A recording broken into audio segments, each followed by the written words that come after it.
The animation team was very green, and we're lucky to work under people like Pete and some other senior folks on the team, like Eric Ingerson and Mark Hamer. We came out of school learning traditionally 2D animation and probably had about a month or two of work on Monkey Island 3, I think, which was still semi-traditional. And then this was our first kind of interaction with 3D and computers, and we struggled and watched Eric do the most complex things you could imagine. It was all very new. And I think we had a couple of consulting sessions. This was back when we were still kind of connected to ILM, and so we had Kyle Balda, who was a LucasArts alum and at the time worked at ILM. He came over and gave us some 3D pointers at a couple of points. We had some special private sessions.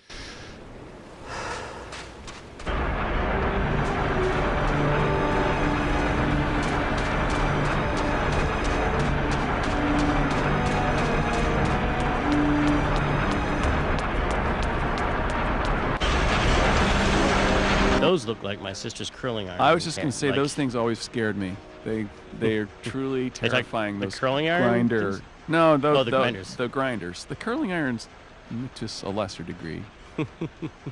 Those are based on my sister's curling iron. No, you don't call them curling irons. Curlers. Based on my sister's curlers. Right. And my terrible fear of curlers. They're fearsome things. They must bring the core over here to be crushed. Either that or these are the biggest, meanest looking hair colors I've ever seen. Those things are dangerous. I'd be ground to bits.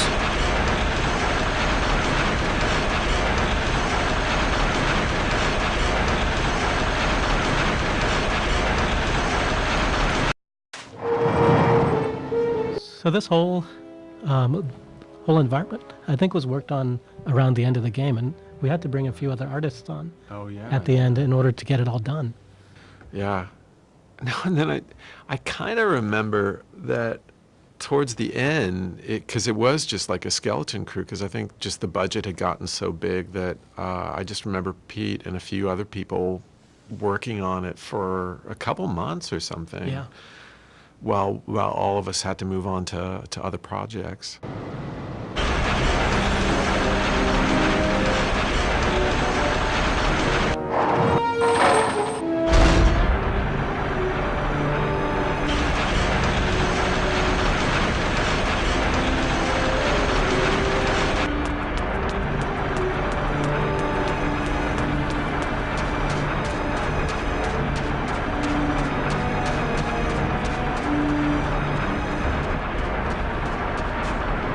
I can't even imagine what was going through his head at this point, because just the size of this game, being able to absorb it all before it's realized. And he always had a really good idea of where we were and what was going on. Yep. And we were talking earlier about how there really wasn't a schedule that I remember, an art schedule for this game. It almost seemed like we just all sort of chose tasks, and then we had Leslie sort of following up to make sure we were doing them in about as much time as they should take, or not getting bogged down or stuck.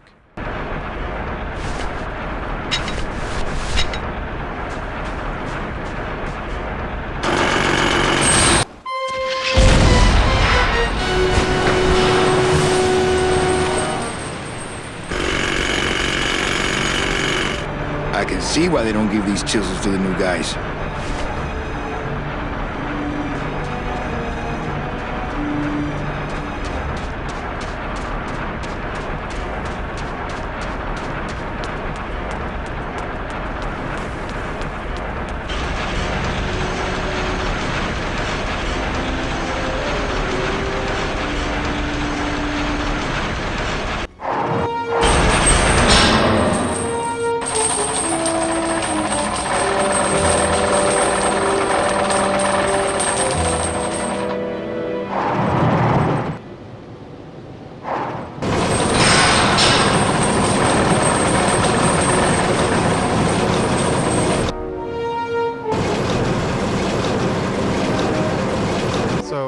One of the things that was another technical problem that was really interesting was the save load, because I wanted to cut a bunch of corners on save load, to just make it a little easier to implement. And we had talked about things like you could only save and load, or when you load, it would load at the beginning of a room and back up content a little bit, or just do it where it was a little bit more convenient. And Tim really wanted a really high fidelity save load. And I remember trying to talk him out of it, and he threw the gauntlet down, and he was like, if Manny's in the middle of a line and there's a puff of smoke hanging in the air, then, and I hit save, when he restores, he should pick up from the middle of that line where he was at, and that puff of smoke should be in the air. And I was like, all right, man, if that's what you want, that's what you're going to get. And it was a big pain. It took a lot of work to get it there. But that's the way the game shipped, and that's kind of, with controls and things like that. Tim was pretty uncompromising and had a vision of what he wanted this thing to be. And as much as we were able, we gave him what he wanted.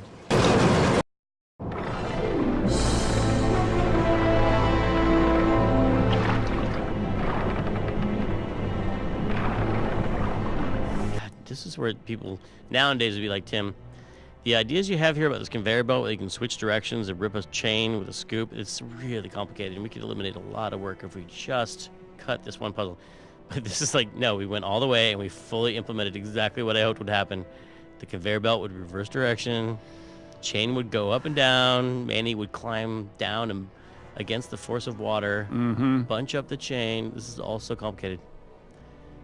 Oh, and you create a little loop. I was like, this all makes sense in my mind, so the player will be able to figure this out. Like the way that you looped it over that boat.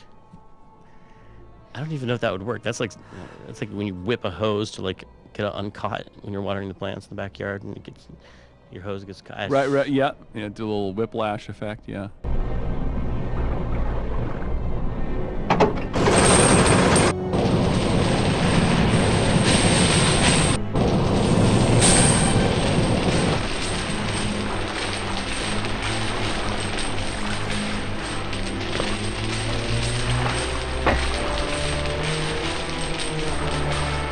Uh-oh.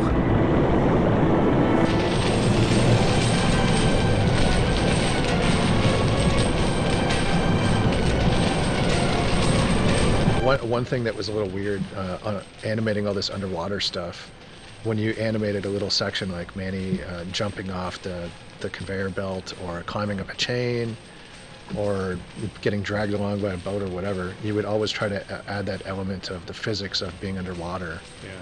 And then seeing the harsh contrast of when you're back in interactive mode and we're still using the same animation of him walking above water. It was hard for an animator to get over that. These little things you can't let go of. You would have had to do a whole new set of animals. Yes. And the other thing is, like, that may not have been the thing that would have stopped something like that. It could have even been like, there would be too much code required to switch a system or something. Like, who knows what the reason was.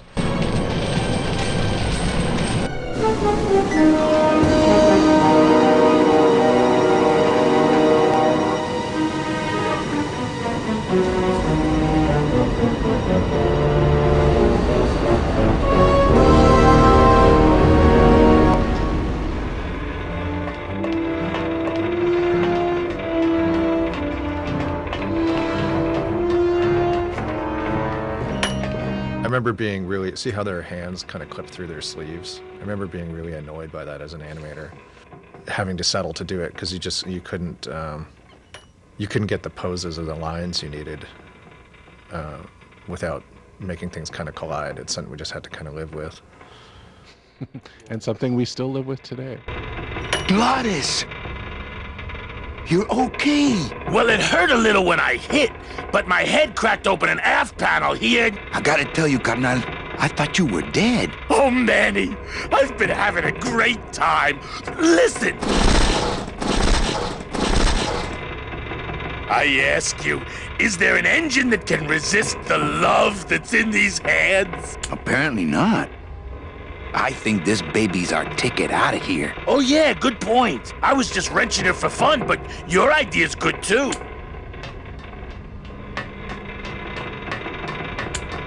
So that chain that's holding the ship, at one point we had to add joints to that because I think at one point it's animated and it kept crashing, and we couldn't figure out why. And we eventually figured out that you couldn't have more than 99 joints in a rig in Softimage at that point, and it had like 100 joints or something. No, but again, it's this funny thing when people, maybe see this stuff and they think of movies now that maybe look better, but we were having to deal with a lot of limitations. I'm actually really, really excited to see the remastered version because, you look at elements of this game that was made over 15 years ago, and visually it still kind of holds up to games that you can see today. It does. So, curious about what it's going to look like after the Double Fine gets finished with it. Yeah. I think it'll be pretty special.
I'm so glad to see you. Aww. I can't believe you got it to float. That was the easy part. The trick's gonna be busting through that big coral reef out there. Bust through a big coral reef, eh? Okay, give me a minute or two.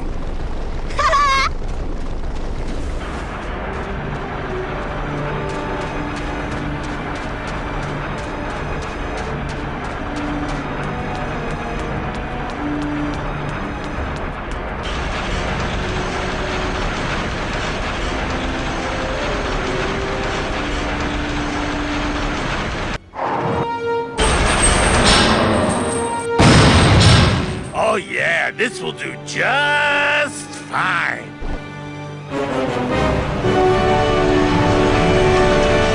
Works like crazy. Full speed ahead.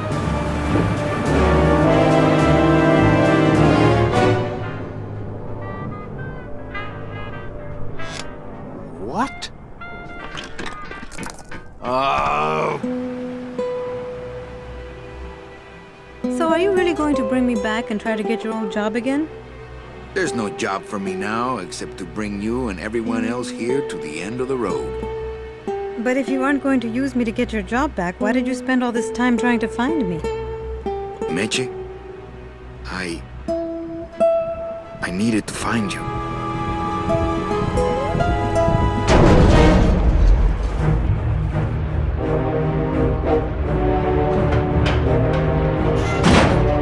I give you one job, Manny, and look at you, already screwing it up.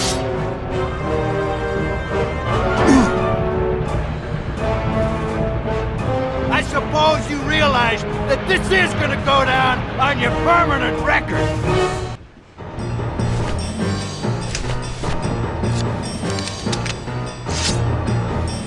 Domino's just the kind of guy to practice Oxford regulation boxing and then pull out a blade when it comes time to fight. So, once in a while, if there was a solo part that we could get to be recorded by a real person, we would do that. But I don't know if you remember, we were kind of under a lot of schedule pressure with that.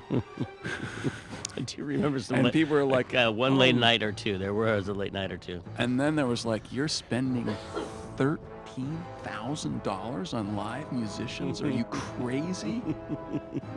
So we were lucky we could do what we could do at all, but. And look, where are those guys today? I don't even remember their names. And here we are talking about Grimm. Exactly. Those guys are all dead. I'm sorry. I mean, I hope they're dead. I hope they're happy spending time with their families and no longer working on games.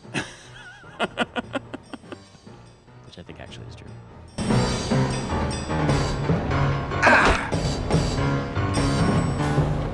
Woo! This doesn't look good for the kid. Look, Dom, I'm not gonna work for you. Oh, don't worry about that. You're fired. Just consider this your severance.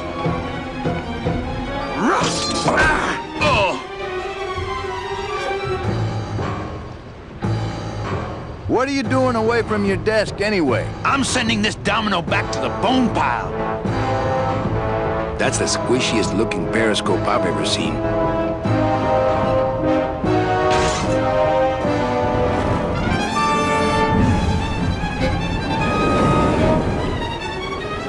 I don't believe you, Calavera. You're losing a fight, so you pick on one of my pets? Why aren't you more like me, Manny? I've been trying to show you how, but you don't listen.